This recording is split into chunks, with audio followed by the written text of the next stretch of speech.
Ako nga pala si Rhea, isang Bicolana. Tara, samahan niyo ako ngayong araw. Ang ganda ng langit ngayon, parang ako.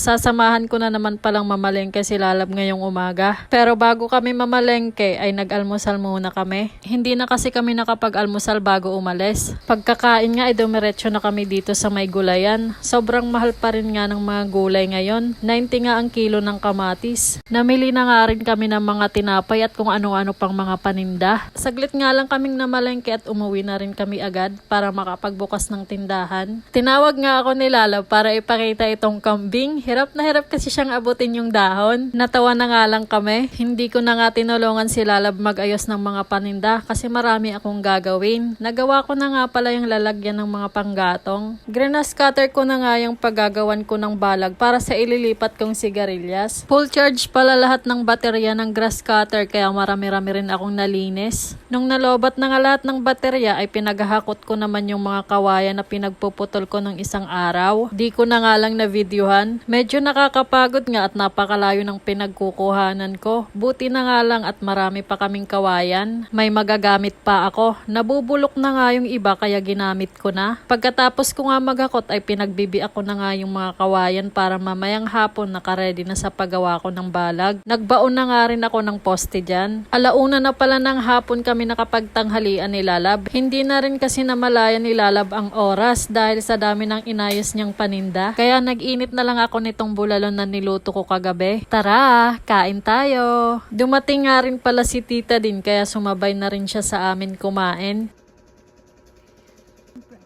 Para madaming rice.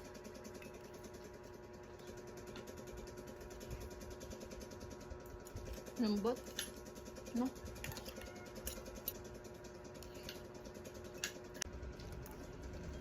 Pagkatapos nga namin kumain, sinimulan ko na yung paggawa ko ng balag. Nilagay ko na nga yung mga pinagbibiyak kong kawayan kanina dyan sa ibabaw. Maraming ang naipon si Lalab sa tindahan ng mga straw na panali. Kumuha na muna ako saglit para ipanali sa mga kawayan. Tinamad na kasi akong ihabi kaya tinali ko na lang. Dati kasi hinahabi ko muna yung mga kawayan bago ko ilagay sa ibabaw. Saka ko na lang tatalian yung mga dulo. Kaya ganyan na lang yung ginawa ko ngayon. Kanya-kanyang trip lang yan.